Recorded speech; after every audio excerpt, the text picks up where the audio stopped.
donc les titres est un petit peu comme ça, interaction entre le magnétisme et le son, disons, parfois on n'y pense pas, mais que le magnétisme et les ondes acoustiques puissent être en interaction. Mais mon expérience, c'est que les gens ils connaissent pas bien le magnétisme. Et c'est normal parce que le magnétisme est quelque chose de très compliqué. Et donc, je vais essayer tout d'abord d'introduire qu'est-ce que le magnétisme, en essayant d'être le plus simple possible, en sachant que le magnétisme, on le connaît, hein, parce que on est dans la cuisine, on a plein de choses, d'éléments sous le frigo. Okay, donc, c'est peut-être l'application la plus importante du magnétisme et c'est la plus courante. Okay, mais en fait, la raison pour laquelle l'aliment reste collé sur un frigo, fait appel à la mécanique quantique, à la relativité et à la mécanique statistique.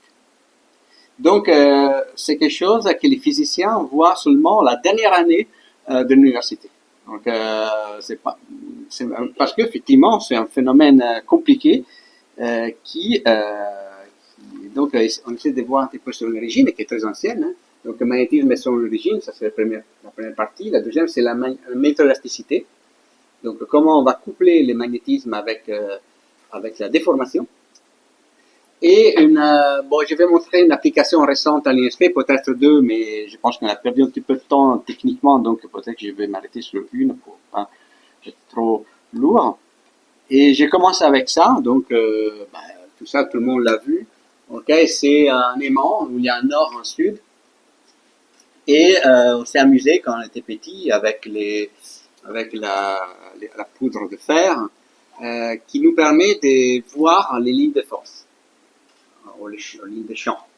Bon, c'est déjà quelque chose un petit peu, déjà, ligne de force, ligne de champ, c'est quelque chose un petit peu compliqué, mais grosso modo, on peut comprendre qu'effectivement, il y a, si on met dans les particules de fer, eh bien, il y a une force qui va s'établir, et du coup, ils vont s'orienter en suivant, donc, une direction qui va du nord vers le sud, et il y a donc un vecteur qu'on appelle aimantation, qui a une caractéristique intrinsèque du matériau.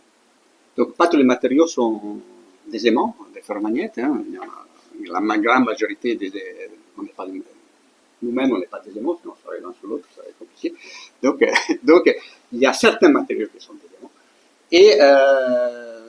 Mais ceux-là se caractérisent par, on dit, une alimentation spontanée, dans le sens qu'effectivement, ils ont un vecteur qui est défini à l'intérieur, qui va du sud vers le nord, et on l'appelle M. Alors, il y a quand même une chose intéressante, c'est que, et ça, l'expérience qu'on a faite quand on était petit, que si on prend un aimant, le 402, eh bien, on se trouve avec deux aimants, et il y a toujours un sud, un nord, un sud, un nord, un sud, un nord. On peut casser, on peut casser à l'infini, et en fait, il y a toujours un sud, un nord. Donc, on n'arrive pas à séparer le nord du sud. Donc, il n'existait pas les monopoles magnétiques. Il existe les monopoles électrostatiques. On sait qu'on peut avoir la charge plus, la charge moins. Okay, mais on ne peut pas l'avoir pour l'aimant.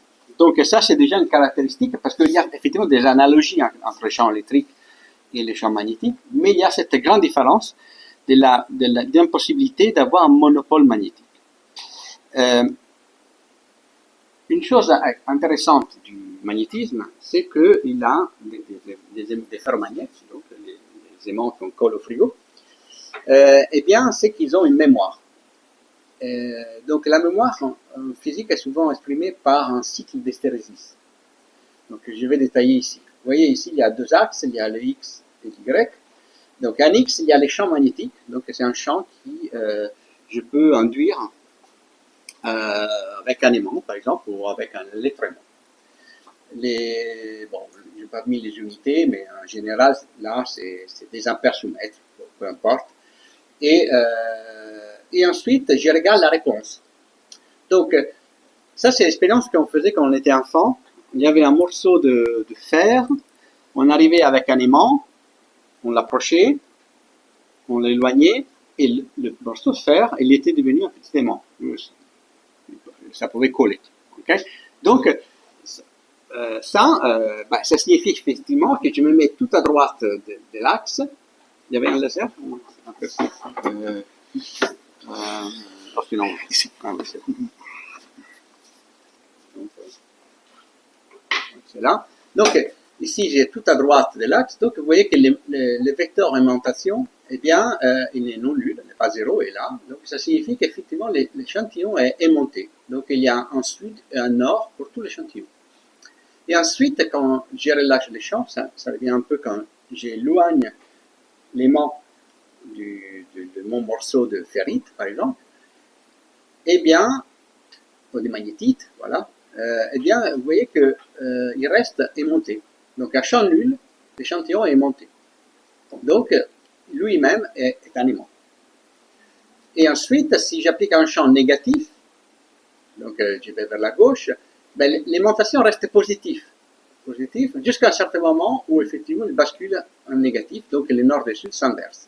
Donc il y a un champ dit coercitif, il faut appliquer un champ négatif suffisant pour retourner l'aimantation, et après je retrouve l'aimantation de l'autre sens. Après je relâche les champs et je trouve une rémanence, on dit, donc un champ rémanent, une aimantation rémanente, pardon, négative. Donc ça signifie que l'aimantation peut être ici ou là. Il peut être positif ou négatif. Donc il y a une mémoire, parce que si je trouve un échantillon avec un nord et un sud, par exemple comme ici, eh bien ça signifie que je sais quelle est la direction du champ magnétique que j'ai appliqué pour la dernière fois. Donc l'échantillon a été aimanté par un champ extérieur un jour, et il est resté aimanté comme ça.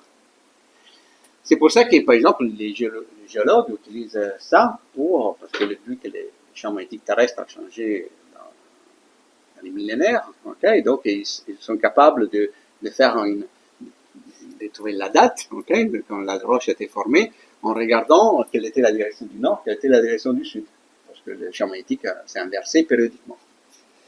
Donc ça, c'est ce qui s'appelle un cycle MH, donc d'alimentation en fonction du champ H. Et donc, il y a une aimantation permanente.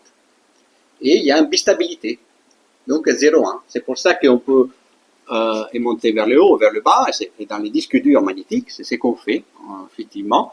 Quand on enregistre notre photo de notre chat, eh bien, on est en train d'écrire localement 0,1, 0,1 en mettant l'aimantation vers le haut ou vers le bas. Okay? C'est une façon de coder et donc d'avoir une mémoire. Donc, les ferromagnètes, donc tous ceux qui ont une aimantation spontanée, rémanente, comme ça, ont une mémoire. Et donc ça était connu depuis longtemps, parce que déjà, on va voir tout à l'heure, mais déjà les Chinois utilisaient ça il y a plusieurs milliers d'années comme compas, pour du sol, pour voyager. Et à un certain moment, quand il y a eu la découverte de l'électricité, eh bien, on s'est rendu compte que si je prenais un fil de cuivre et je faisais un solénoïde, donc je fais un détour de ce cuivre, eh bien, avec une batterie, eh bien, j'ai produit un champ magnétique qui est tout à fait équivalent à celui-là. C'est à la même nature, c'est la même chose. Donc, un objet, un aimant de magnétite, ou un solénoïde en cuivre, intrinsèquement produisent la même chose et produisent le même effet, un champ magnétique.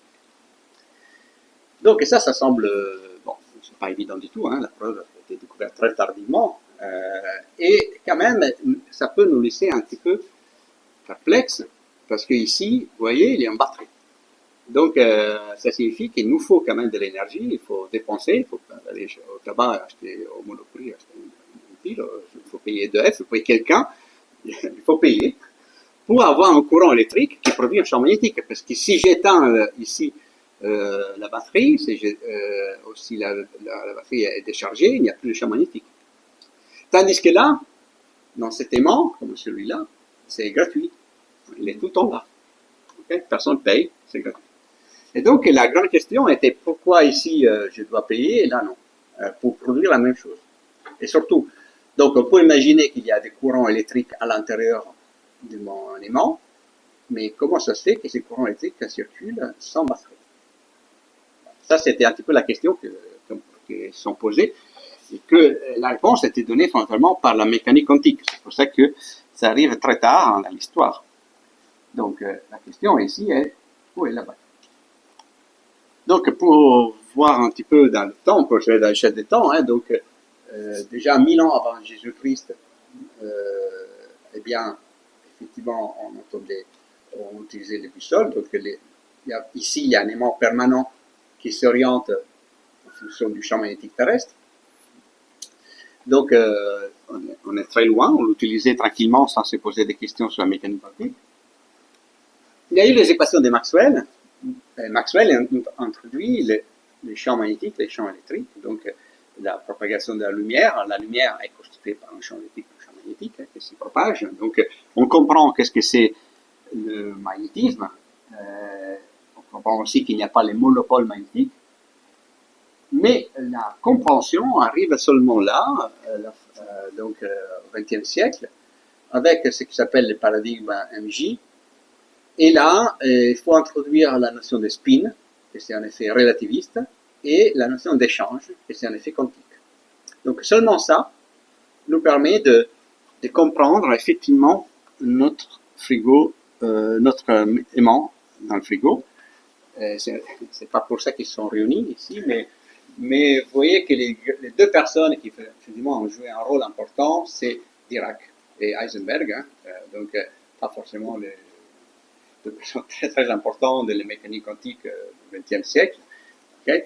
Et c'est eux qui introduisent un petit peu cette idée du paradigme MJ. Donc M représente le moment magnétique, donc on a parlé tout à l'heure de grand M, l'aimantation. Ça c'est un petit peu la densité, c'est l'objet microscopique, atomique, disons, de l'aimantation, et l'échange, qui c'est vraiment une grandeur purement quantique, qui n'a pas d'équivalent dans le monde classique, et qui est à l'origine, effectivement, de comment les moments magnétiques parlent entre eux. Il y a cette phrase de Dirac très importante qui dit au jour d'aujourd'hui, la grande alchimie de la physique est comprise. Le problème, c'est que les équations sont trop difficiles à résoudre. donc ça, c'était en 1930, la conférence des Solvay. Bon, mais aujourd'hui, on a vu, on a des outils comme très importants. On a évoqué tout à l'heure ADFT, donc Advanced Functional Theory, qui est une des plus grands des techniques, des calculs les plus fortes pour la mécanique quantique, mais même la DFT sur le magnétisme, c'est pas aussi évident. C'est encore aujourd'hui pour les experts parler du magnétisme en DFT. Donc, alors quelle est l'origine de ce petit M, donc ce petit élément des moments magnétiques? Eh bien, on a dit tout à l'heure que dans une bobine, dans un solénoïde, il y a un courant qui circule, et ce courant circule grâce à une batterie. Eh bien, nous, on a la chance que dans les atomes, il y a un électron qui tourne autour du proton, et cet électron, il tourne tout seul, il n'y a pas besoin d'une batterie. Voilà. Donc, effectivement, on dit que les moments angulaires commutent, on dit, avec l'hamiltonien du système. Donc, effectivement, ça signifie fondamentalement que l'électron peut tourner autour du proton sans dissiper. Et ça, c'était vraiment une des choses les plus particulières de la mécanique quantique. De toute façon, ça l'attendait à l'époque. Mais si on croit à la mécanique quantique, et donc si on croit qu'effectivement l'électron peut tourner autour du proton sans dissiper, eh bien, à ce moment, il y a un moment angulaire, on dit, donc il y a effectivement, ça tourne. Et un petit peu comme tout à l'heure, l'électron dans le solénoïde, il faut seulement utiliser la règle à main droite pour se trouver aux deux mains. Il y a cette idée-là, il y a un champ magnétique qui est créé. Donc, effectivement, une des origines d'alimentation de nos frigos, c'est les électrons qui sont en train de tourner autour du proton. Mais en réalité, cette contribution est assez petite. La plus importante, c'est le spin de l'électron. Donc l'électron, on passe, il y a une vision classique du spin de l'électron qui est fausse, mais c'est ce qu'on utilise. C'est que l'électron, un petit peu comme la Terre, il ne tourne pas seulement autour du proton, mais il tourne aussi autour de son axe. Et le fait qu'il tourne autour de son axe, induit un autre moment. Et ce moment-là, dans les solides, est beaucoup plus important que celui-là. Donc, c'est surtout dans le fer, dans les systèmes 3D. L'élément de transition, le fer, le cobalt, le nickel. Donc en réalité, cet effet-là, c'est un effet relativiste. Ce n'est pas seulement quantique, mais aussi relativiste. Et donc, fondamentalement, voilà, il faut la relativité, la mécanique quantique pour comprendre ça. Il faut la mécanique quantique pour comprendre ça. Après, il y a L, donc le moment orbital de l'électron, le moment des spins. Et on a deux acteurs qu'il faut additionner, grosso modo. On peut additionner pour obtenir un moment magnétique. C'est pas exactement comme ça, il y a quelques facteurs, mais je triche un peu, mais quand même, on additionne les deux termes.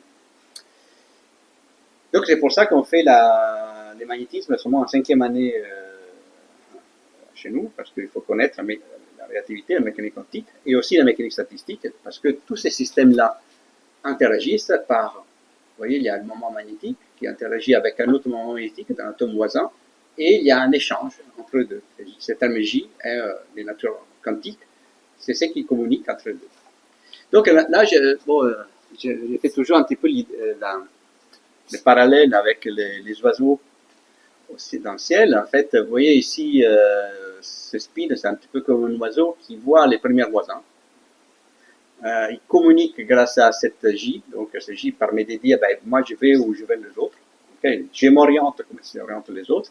Il voit les premiers voisins, là, il dit, ben, ils sont tous orientés comme ça, donc moi aussi je reste comme ça. Okay? Et à la fin, un petit peu comme les oiseaux dans le ciel, ben, ils vont tous dans la même direction, okay? Simplement en regardant les premiers voisins.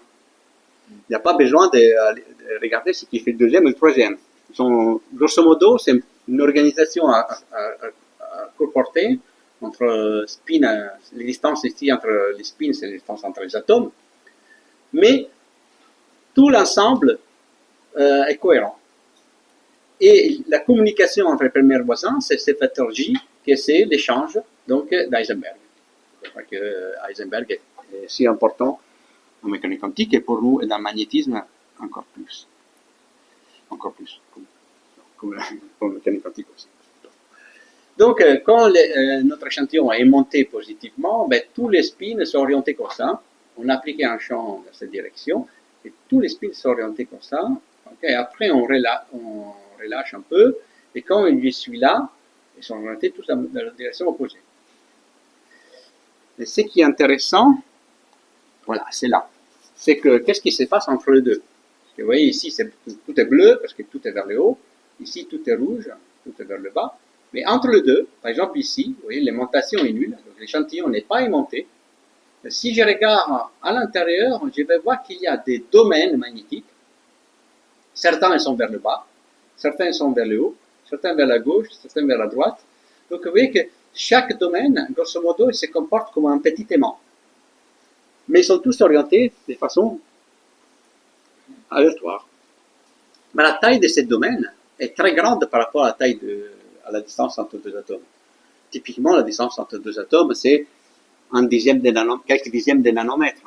10 puissance moins 10 nanomètres. Ça, ces domaines-là, pour faire un micron, peut être 10 microns, même 100 microns, donc elle peut être très grand. Donc, l'ensemble d'oiseaux que je disais tout à l'heure, ben, ça correspond un peu à ces domaines-là. Voilà. Mais après, il y en a un autre à côté qui est dans une autre direction et l'autre direction encore. Donc, l'ensemble, ça fait que l'aimantation est nulle. Et quand j'applique un champ, par exemple positif, ce domaine-là, il est avantagé. Il a un avantage, tandis que celui-là, il a un désavantage. Et donc, celui-là va grandir et celui-là va se rétrécir. Et donc, il y a un mouvement des parois du domaine, un peu comme dans, comment s'appelle les jeux domino, voilà, un petit peu comme un domino. Donc, ces parois, ils vont bouger. Ça coûte pas très cher. Et les domaines alignés selon le champ, ils vont devenir de plus en plus grands jusqu'à prendre tout l'échantillon. Et après, quand je relâche, eh bien, effectivement, l'échantillon reste plus ou moins aimanté comme était au départ. C'est l'expérience qu'on faisait quand on était petit. Effectivement, on applique un champ, on revient. Ce qu'on faisait, c'était de favoriser des domaines magnétiques alignés qui avaient l'avantage d'être alignés dans la bonne direction. Voilà. Maintenant, je viens un petit peu à quelque chose d'un petit peu plus récent. Ce que je vais vous montrer, c'est du XXe siècle, mais là, encore, on va voir un petit peu du XXe siècle. Après, on va essayer d'arriver à quelque chose d'un petit peu plus récent. Donc, au laboratoire, on se pose la question, est-ce qu'on peut éviter d'utiliser un aimant pour contrôler l'aimantation et plutôt utiliser une déformation, donc une pression qui peut être appliquée pas par un marteau dans notre cas, mais peut être appliquée par plusieurs moyens différents. Et ça, par exemple, là, je montre une expérience qui est plus récente que la précédente. Ça, c'est en 2014. Donc, hein. Vous voyez ici, il y a en rouge, c'est quelque chose que vous connaissez, c'est un piézoélectrique. Le piézoélectrique, c'est un matériau qui est capable de transformer une déformation en champ électrique ou un champ électrique en déformation. C'est ce qu'on utilise pour allumer le gaz à la maison. Okay? J'applique une pression, il y a un champ électrique qui sort. Voilà le petit axe électrique. Okay? Donc, c'est un matériau qui transforme la tension en déformation. Donc là, ici, j'applique donc une différence de potentiel entre un électrode et un autre. Ici, il y a 35 nanomètres de nickel. Donc le nickel est un matériau ferromagnétique. Et là, vous reconnaissez les domaines. Vous voyez, il y a un domaine vers le haut, un domaine vers le bas, un domaine vers la gauche, un vers la droite. Avec, là, c'est gris, donc c'est deux domaines, un vers la gauche et la droite. Ça, c'est un domaine vers le haut et noir. Et là, c'est blanc vers le bas. Et ce qu'on fait ici, c'est qu'on applique un champ électrique entre le haut et le bas.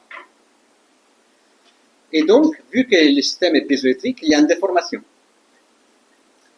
Eh bien, vous voyez que les domaines magnétiques bougent avec la déformation.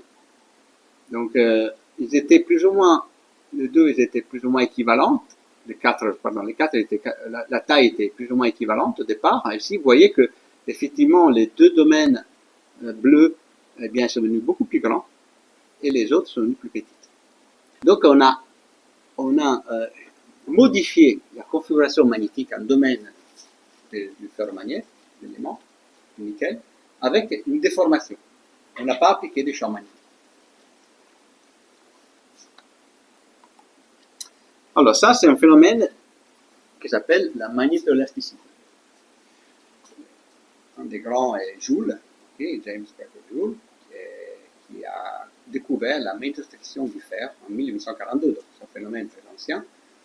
Et grosso modo, il y a des effets directs, on dit, avec ce Joule, le volume, l'effet delta E, je verrai sur ça, ou inverse. Ici, si j'applique change les dimensions de l'échantillon, en fait, direct, ça signifie que si je change, j'applique une déformation, j'obtiens un champ magnétique. Et inverse, ça signifie que si je change le champ magnétique, j'obtiens une déformation. Donc la déformation et le champ magnétique, donc la contrainte et les champs magnétiques sont liés. On peut le voir ici.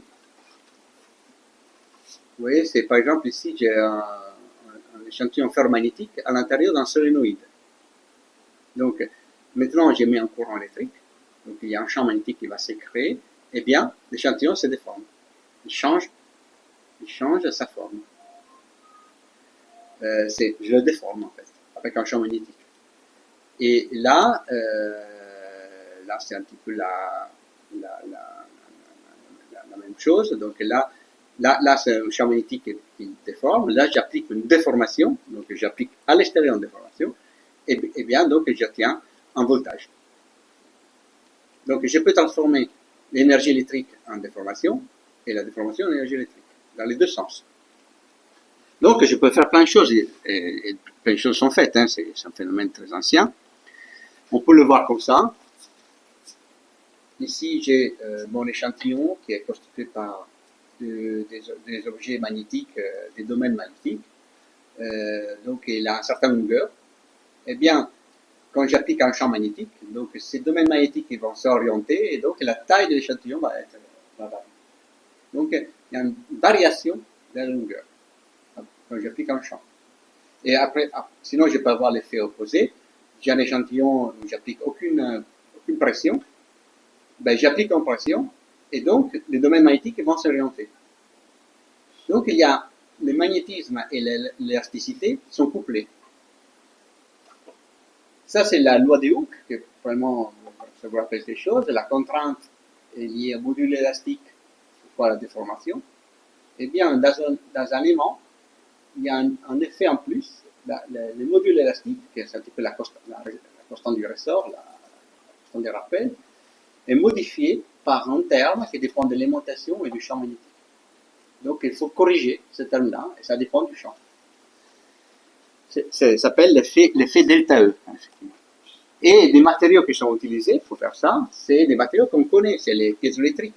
Donc, les PZT, les PNT, les niobats de lithium, les nitrates d'aluminium. Ça, c'est tous des matériaux piézoélectriques qui ont des coefficients piézoélectriques importants. Et après, il y a des systèmes qui sont très magnétostrictifs, qui se déforment énormément avec un champ.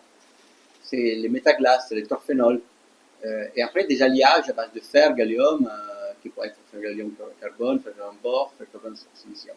Ici, par exemple, dans le terphénol, il y a des terres rares. Donc, tous ces matériaux sont très utilisés aujourd'hui et il y a des enjeux énormes, économiques. Parce que les terres rares, comme vous savez, c'est des matériaux qui ont un impact écologique important, avec des problèmes d'écologie et aussi parfois d'utilisation des travail forcés pour sortir de la planète, de la Terre.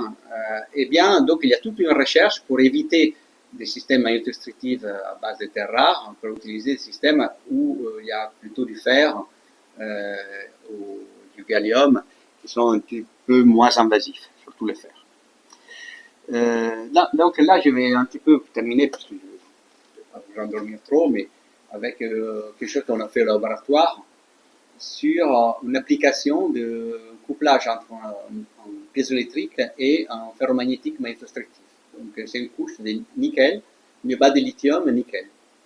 Et on fait ça pour récupérer de l'énergie. L'idée est la suivante. L'idée, c'est réussir à charger des piles, on a parlé tout à l'heure des piles, qui se trouvent à l'intérieur des batteries, qui se trouvent à l'intérieur du collement. Donc ici, dans cette